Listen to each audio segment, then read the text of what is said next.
Hello students, welcome to study Khazana. My name is Salma Khan और आज हम करेंगे conservation of momentum. Conservation of momentum proof करेंगे, पर उससे पहले ये देख लेते हैं कि अभी तक हमने क्या क्या किया हुआ है। तो लास्ट लेक्चर में मैंने कराया था लॉज ऑफ मोशन। एक बार उनको दोबारा देखते हैं कि पहला लॉ क्या कहता है। पहला लॉ ये कहता है कि एक ऑब्जेक्ट अपनी कंडीशन, प्रेजेंट कंडीशन जैसी भी है, उसको तब तक चेंज नहीं करेगा जब तक कि उस पर कोई हम एक्सटर्नल फोर्स अप्लाई नहीं करते। बिना एक्सटर्नल फोर्स के उसका मोशन, रेस्ट, उसकी वेलोसिटी, उसका डायरेक्शन कुछ भी चेंज नहीं होएगा। सेकंड लॉ क्या कहता है? सेकंड लॉ कहता है कि एक ऑब्जेक्ट का अगर मोमेंटम है, मोमेंटम मैंने बताया था, momentum is mass into velocity. अगर किसी ऑब्जेक्ट के मोमेंटम में चेंज आ रहा है, वो उसके फोर्स की वजह से आ रहा है, तो मोमेंटम में कितना चेंज आएगा? जितना उसका वेलोसिटी में चेंज आएगा उतना ही मोमेंटम में भी चेंज आएगा। अगर मैंने फोर्स ज्यादा दिया तो उसके मोमेंटम में भी चेंज ज्यादा आएगा। जैसे कि ये ऑब्जेक्ट यू स्पीड से जा रहा है, इनिशियली ये 5 मीटर पर सेकंड से गया, मैंने इसको फोर्स दे दिया तो अब इसकी वेलोसिटी हो गई 15 मीटर पर सेकंड। ऐसे ही एक ऑब्जेक्ट ये भी 5 मीटर पर सेकंड से जा रहा था, मैंने इसको दे दिया फोर्स, ये यहाँ जाके कुछ चला गया 25 मीटर पर सेकंड पे। वेलोसिटी में चेंज यहाँ कितना आया? 10 मीटर पर सेकंड का चेंज आया। यहाँ पे कितना आया है? 20 मीटर पर सेकंड का चेंज आया। यहाँ वेलोसिटी में चेंज ज्यादा है। कैसे आया होगा? क्योंकि हमने फोर्स ज्यादा दिया होगा। मास तो कांस्टेंट है, मास में तो कोई चेंज आ नहीं रहा है। इस ऑब्जेक्ट का मास जहां यहाँ पे m है, यहाँ पे भी m ही रहेगा, लेकिन जो वेलोसिटी में चेंज आ रहा है वो किसकी वजह से आ रहा है? फोर्स पे आ रहा है। तो डायरेक्टली प्रोपोर्शनल यही बताता है कि एक ऑब्जेक्ट की वेलोसिटी में, एक ऑब्जेक्ट के मोमेंटम में उतना ही चेंज आएगा जितना उस पर फोर्स दिया होगा। यह है डायरेक्टली प्रोपोर्शनल। थर्ड क्या कहता है? थर्ड कहता है इक्वल एंड ऑपोजिट रिएक्शन। अगर कोई भी एक ऑब्जेक्ट किसी पे फोर्स अप्लाई कर रहा है, फर्स्ट ऑब्जेक्ट सेकंड पे कर रहा है, तो उसका मैग्नीट्यूड सेम होगा इन ऑपोजिट डायरेक्शन। जहां भी पहला ऑब्जेक्ट फोर्स दे रहा होगा, सेकंड ऑब्जेक्ट उसके ऑपोजिट डायरेक्शन में सेम फोर्स उस ऑब्जेक्ट पे अप्लाई कर रहा होगा। तो इसी तरीके से टॉपिक है हमारा conservation of momentum. Conservation of momentum क्या कहता है? एक ऑब्जेक्ट की वेलोसिटी तो चेंज हो रही है। एक ऑब्जेक्ट है, मास u और ये मास v, वेलोसिटी तो चेंज हो रही है। तो इनिशियल और फाइनल कंडीशन में इसका मोमेंटम तो सेम नहीं रहेगा। पर फिर कंजर्वेशन ऑफ मोमेंटम टॉपिक कहां से आता है? कंजर्व कैसे हुआ? ये कंजर्व मतलब जो चीज चेंज ना हो, वैल्यू सेम रहे। तो ऐसा हो कैसे रहा है?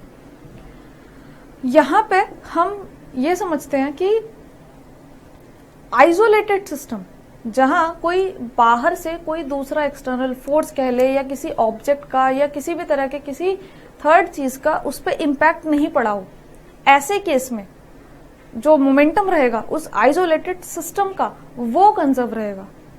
यहाँ पे इस चीज को कैसे समझेंगे? यहाँ पे हम सिस्टम ऑफ टू बॉडीज से समझेंगे। दो ऑब्जेक्ट जिसमें हम कोई एक्सटर्नल फोर्स को नहीं लेते, नेग्लेक्ट कर देते हैं। नेग्लेक्ट करने के बाद वो जो दो ऑब्जेक्ट्स है आइसोलेटेड सिस्टम के अंदर, अब उनके अंदर जो चेंज आएगा वो एक दूसरे के इम्पैक्ट की वजह से आएगा। और ऐसे केस में क्या कहता है कि मोमेंटम ऐसे सिस्टम का कंजर्व रहेगा। एक ऑब्जेक्ट का नहीं, एक सिस्टम का मोमेंटम कंजर्व रहेगा। तो कैसे करेंगे? ये ऑब्जेक्ट m1, ये ऑब्जेक्ट m2, इनका जो मोमेंटम है ये हमें कंजर्व प्रूफ करना है। तो थ्योरी इसकी, कंजर्वेशन ऑफ मोमेंटम की थ्योरी में हम ये लिख सकते हैं कि एक आइसोलेटेड सिस्टम के अंदर, जिसके अंदर नंबर ऑफ बॉडीज हैं, यहाँ के लिए हम दो ऑब्जेक्ट्स ले लेंगे, दो ऑब्जेक्ट्स का एग्जांपल ले लेंगे। दो ऑब्जेक्ट्स का मोमेंटम जो है वो कंजर्व रहेगा, यानी कि वेलोसिटी चेंज होने से पहले और वेलोसिटी चेंज होने के बाद मोमेंटम जो रहेगा वो सेम रहेगा। और ऐसा कैसे रहेगा? मोमेंटम में चेंज आया तो किससे आया? फोर्स की वजह से आया, क्योंकि एक ऑब्जेक्ट के किसी भी स्टेट को अगर हमें चेंज करना है तो उसमें एक्सटर्नल फोर्स देना ही पड़ेगा। तो उस फोर्स की वजह से जो मोमेंटम में चेंज आया है वो कंजर्व रहेगा। इसको प्रूफ करेंगे। प्रूफ कैसे करेंगे? पहले हम ये आइसोलेटेड सिस्टम ड्रॉ करते हैं जिसके अंदर हमारे पास दो ऑब्जेक्ट हैं, एक है m1, एक है m2। तो let two objects having mass m1 and m2 moving with initial velocity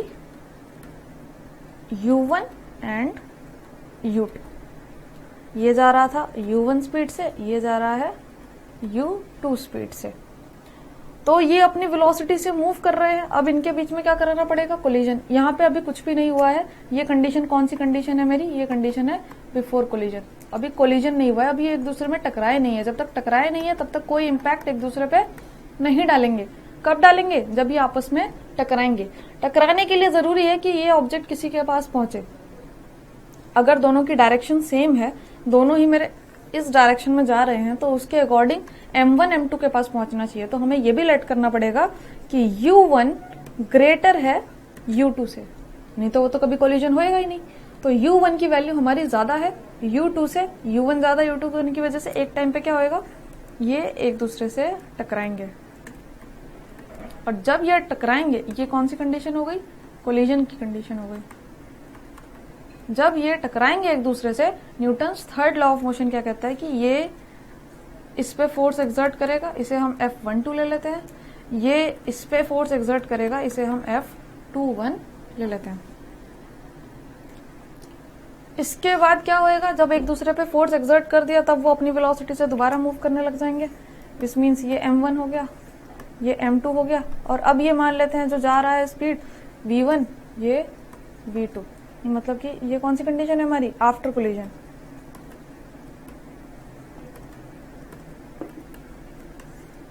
तो v1 v2 क्या हुआ, एक्वायर कर लिया। जो फोर्स अप्लाई किया गया दोनों ऑब्जेक्ट में, जो एक दूसरे ने एक दूसरे पे फोर्स एक्सर्ट करा, उस फोर्स की वजह से अब इसने वेलोसिटी v1 एक्वायर कर ली और इसने वेलोसिटी v2 एक्वायर कर ली। इसका मतलब है अगर वेलोसिटी चेंज हुई है तो इंडिविजुअल ऑब्जेक्ट का क्या होगा, मोमेंटम चेंज होगा। वो मोमेंटम डायरेक्टली किसके प्रोपोर्शनल होगा, फोर्स के प्रोपोर्शनल होगा। हम क्या प्रूव कर रहे हैं, कंजर्वेशन ऑफ मोमेंटम। वो क्या कहता है कि आइसोलेटेड सिस्टम के अंदर मोमेंटम हमारा सेम रहेगा। इस चीज को प्रूव कर लेते हैं। तो अब जो चैप्टर में करा है वो सारी चीजें स्टेप बाय स्टेप यहाँ पे अप्लाई करनी है। सबसे पहले लगाते third law. Newton third law क्या कहता है कि 1 2 ने जो फोर्स एक्सर्ट किया होगा, 2 ने भी फर्स्ट पे सेम फोर्स एक्सर्ट किया होगा बट इन ऑपोजिट डायरेक्शन। ये लग गया हमारा थर्ड लॉ। सेकेंड लॉ कहता है कि फोर्स जो होगा वो डायरेक्टली प्रोपोर्शनल होगा मास इनटू एक्सेलरेशन के। और एक्सेलरेशन क्या है हमारा, यहाँ पे हम ये लिख सकते हैं, ये माइनस u बाय टी। 1 2 किसका फोर्स है, फर्स्ट वाले ऑब्जेक्ट का फोर्स है। तो इसके अकॉर्डिंग सारी वैल्यूज भी किसके अकॉर्डिंग पुट करेंगे, फर्स्ट ऑब्जेक्ट के अकॉर्डिंग पुट करेंगे। विच मीन्स मास आ गया m1, फाइनल वेलोसिटी इसकी v1 है, इनिशियल इसकी u1 है, और टाइम कोलिजन का सेम रहेगा यानी कि t। यहां ले लेते हैं विथ नेगेटिव साइन, तो मैं थर्ड ब्रैकेट यूज कर लेती हूँ, m2 v2 minus u2 divided by t। इसके अंदर क्या है, F12 जो है ये फर्स्ट ऑब्जेक्ट के बारे में है, तो यहाँ सारी वैल्यूज मैंने फर्स्ट ऑब्जेक्ट के अकॉर्डिंग पुट करी है। F21 वो फोर्स है जो सेकेंड ऑब्जेक्ट कोलिजन के टाइम पे दूसरे ऑब्जेक्ट पे पुट कर रहा है, तो इसके लिए मैंने सारी सेकेंड ऑब्जेक्ट के अकॉर्डिंग वैल्यूज ले ली है। इसको सॉल्व करते हैं, क्योंकि ये मल्टीप्लाई फॉर्म में है तो इसीलिए ये टाइम की वैल्यू तो सेम है, हम इसको कैंसिल कर सकते हैं। आगे क्या आएगा, ब्रैकेट सॉल्व करते हैं। m1 v1 minus m1 u1 is equals to, ये नेगेटिव साइन मल्टीप्लाई होएगा, minus m2 v2 minus minus plus m2 u2। अगर मैं इनिशियल वैल्यूज एक तरफ कर लूं और फाइनल वैल्यूज एक तरफ कर लूं तो उस हिसाब से ये वैल्यू इधर आके पॉजिटिव और फाइनल वेलोसिटी इधर आके negative. m1 v1 plus m2 v2 equals to m1 u1 plus m2 u2। लिखते हैं हम इसको इस तरीके से। जब क्वेश्चंस करेंगे तो हम इनिशियल पार्ट पहले सॉल्व करते हैं, तो इसीलिए मैं इसको ऐसे लिख देती हूँ।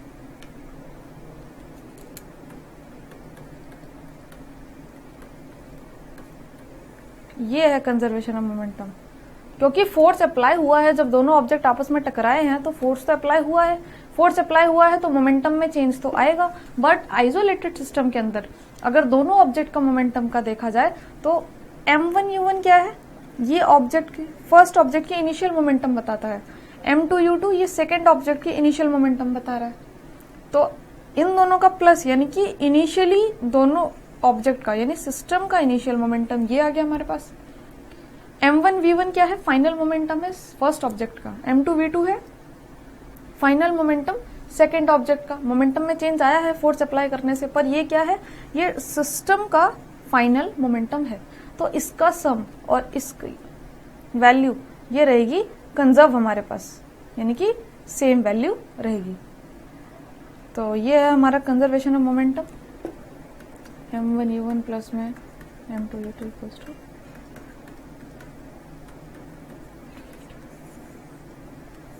कुछ न्यूमेरिकल से समझा देती हूँ। अच्छा, अब इसके अंदर वेरिएबल्स कितने हैं हमारे पास, कौन कौन सी वैल्यूज हमारे पास इस पूरी इक्वेशन को सॉल्व करने के लिए हमारे पास है m1 u1 m2 u2 v1 v2, ये 6 वैल्यूज है।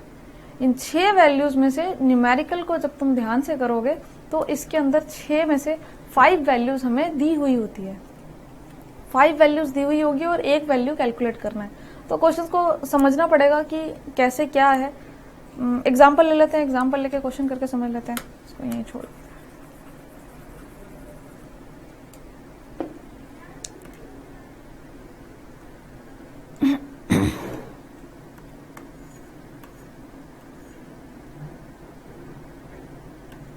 जैसे एनसीईआरटी में ये एग्जांपल देखते हैं। A bullet of mass 20 gram is horizontally fired with a velocity 150 metre per second from a pistol of mass 2 kg। हमें रिकॉइल वेलोसिटी निकालनी है। रिकॉइल वेलोसिटी क्या होती है, रिकॉइल जो पिस्टल पे अप्लाई हुई होगी, अगर ये फायरिंग हो रही है तो बुलेट बंदूक से निकल के आगे की तरफ जाएगी, गन या पिस्टल जो भी हमारे पास, उसके नोजल से निकल के हम मान लेते हैं कि ये हमारे राइट में जा रही है, पर जब वो जाएगी निकल के, उसका जो मोमेंटम पड़ेगा वो उस पर कोई ना कोई एक्शन तो जरूर देगा, न्यूटन्स थर्ड लॉ। तो अगर बुलेट इधर जाएगी तो गन या पिस्टल जो भी होगा वो क्या होगा, वो हल्का सा बैकवर्ड डायरेक्शन में जाएगा, क्योंकि वो हमारे बुलेट का मास कम है और इसका मास ज्यादा है, तो इफेक्ट तो उतना ही पड़ेगा, पर ये इतनी स्पीड से पीछे नहीं जाएगा। मास ज्यादा होने की वजह से वो वेलोसिटी कम एक्वायर करेगा और हल्का सा सिर्फ पीछे की तरफ जाएगा। तो ये जो लाइटली वो अपने मीन पोजीशन से बैकवर्ड जा रहा है, दैट इज रिकॉइल। हमें वो रिकॉइल वेलोसिटी निकालनी है। तो यहाँ गिवन है बुलेट ऑफ मास 20 ग्राम, एक बुलेट है। कंजर्वेशन ऑफ मोमेंटम का क्वेश्चन को कैसे समझ में आएगा, जब ऑब्जेक्ट के अंदर, क्वेश्चन के अंदर सॉरी, हमारे पास 2 ऑब्जेक्ट्स होंगे। यहाँ पे 2 ऑब्जेक्ट्स का केस है, बुलेट है हमारे पास और पिस्टल है। बुलेट का मास गिवन है, पिस्टल का मास गिवन है, हॉरिजॉन्टली फायर्ड। अगर फायरिंग बाद में की गई है तो ऐसे केस में हम वैसे तो डायरेक्ट सॉल्व कर सकते हैं, पर अगर हम कंजर्वेशन ऑफ मोमेंटम में लगाते हैं तो इनिशियल वेलोसिटी 0 मान लेते हैं, क्योंकि जब फायरिंग हुई ही नहीं है तो दोनों ही रेस्ट पोजीशन पे, कोई भी कहीं पे मूव नहीं कर रहा है। तो ये हमें मिल गया m1, ये हमें मिल गया m2। अगर मैंने दोनों को रेस्ट पे मान लिया तो u1 u2 0। अच्छा, अब बुलेट की जो फायरिंग हुई है वो इस स्पीड से गया है 150 मीटर पर सेकेंड।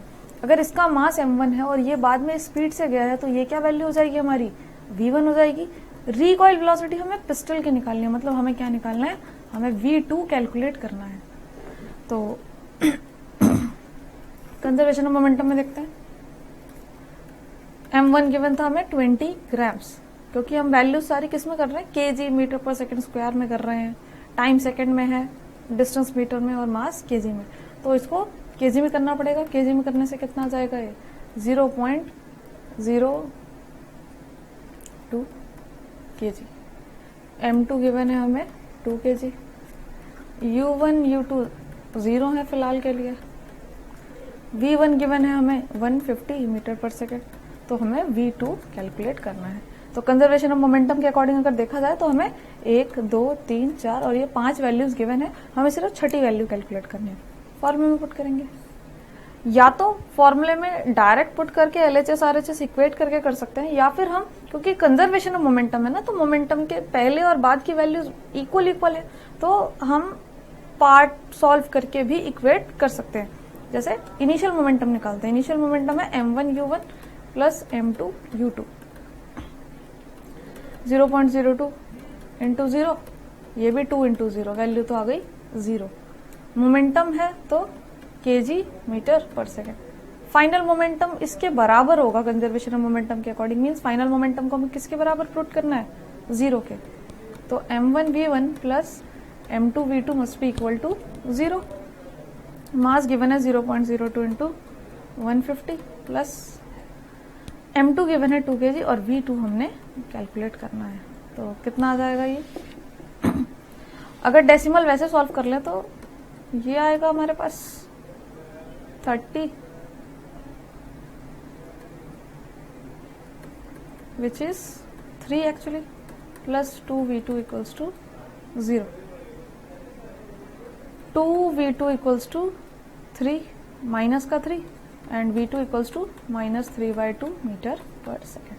-3/2 इज मैग्नीट्यूड और नेगेटिव साइन क्या बता रहा है, ऑपोजिट डायरेक्शन बता रहा है। इसका मतलब है v1 अगर हमारा राइट में गया है तो v2 लेफ्ट में गया होगा। अगर v1 मैं अज्यूम करती हूँ कि लेफ्ट में है तो v2 हमारा ऑपोजिट में जाएगा। तो नेगेटिव साइन कुछ नहीं, ये सिर्फ रिकॉइल की डायरेक्शन बता रहा है हमें। और क्वेश्चंस देख लेते हैं।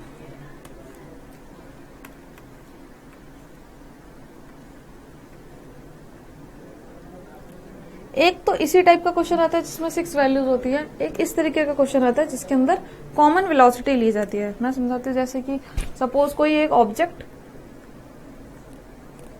कार्ट ले लेते हैं, कोई कार्ट है और ये इनिशियली अगर हम रेस्ट पे भी मान लेते हैं 0 मीटर पर सेकेंड, ये हमारा u1।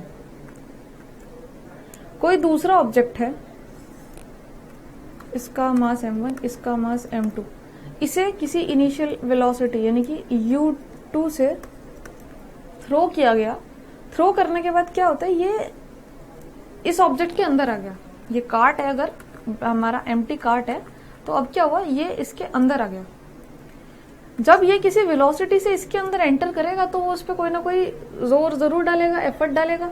जब ये फोर्स इस पे एक्सर्ट करेगा तो क्या होगा, ये इनिशियली रेस्ट पे था तो ये मोशन करने लगेगा। अब जब ये मोशन करेगा तो ये कार्ट है m1 और ये m2 कहाँ है, इसके अंदर। तो टोटल ऑब्जेक्ट का मास ऐसे केस में क्या हो जाएगा, इनका सम। अब m1 स्पीड से जा रहा है v और m2 उसके अंदर है तो उसकी वेलोसिटी भी क्या है v। तो ऐसे केस में क्या हो जाता है, v1 v2 बराबर आते हैं v के। इस तरह के क्वेश्चंस को कैसे करें। अच्छा, जरूरी नहीं है कि इनिशियल ऑब्जेक्ट रेस्ट पे रहेगा तभी ये केस होगा। ऐसा भी हो सकता है कि अगर m1 ऑलरेडी किसी वेलोसिटी से जा रहा था तब भी जब m2 उस पे एंटर करेगा तो उसकी वेलोसिटी में कोई ना कोई चेंज आएगा ही आएगा।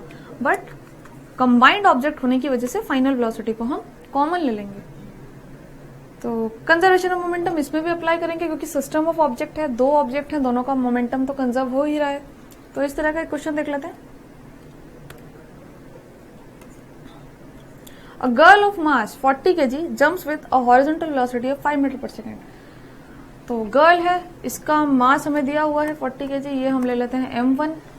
हॉरिजॉन्टल वेलोसिटी 5 मीटर पर सेकेंड, वो ऑलरेडी हॉरिजॉन्टली एक वेलोसिटी से आ रही थी, तो ये वैल्यू हो गई हमारी u1 on to a stationary cart.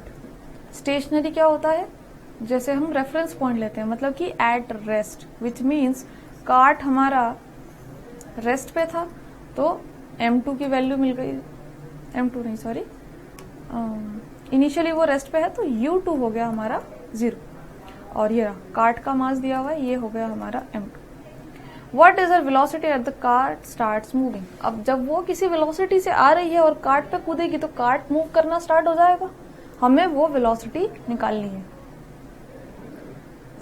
Conservation of momentum देखते हैं।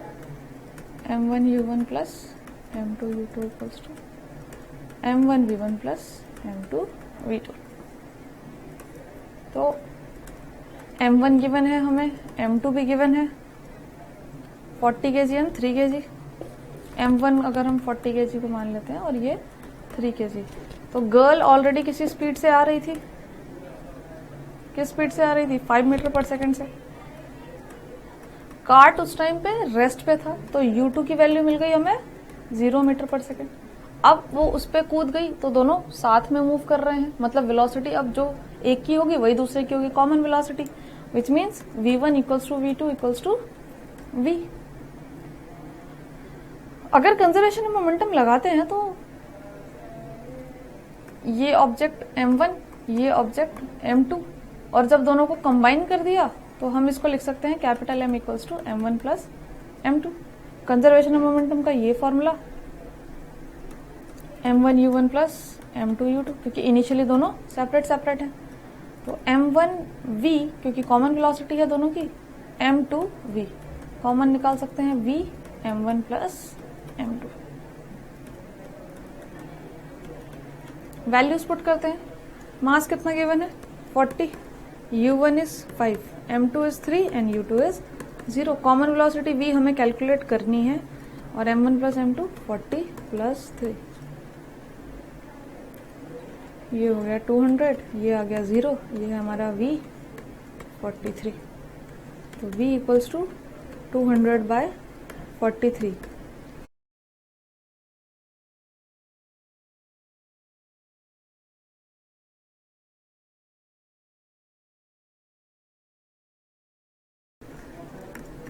ये हमारे पास 4.6 मीटर पर सेकेंड।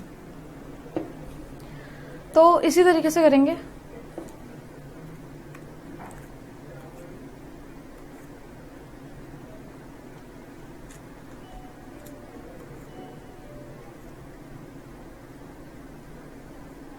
इसी तरीके से सेम तरीके से अगर कंजर्वेशन ऑफ मोमेंटम की न्यूमेरिकल्स प्रैक्टिस करने हैं तो बुक में कुछ क्वेश्चन है, क्वेश्चन नंबर 3 है और ये क्वेश्चन नंबर 4 है। इन क्वेश्चंस को आप प्रैक्टिस के लिए कर सकते हैं और बाकी डिटेल में न्यूमेरिकल्स हम नेक्स्ट लेक्चर में डिस्कस करेंगे। Thank you.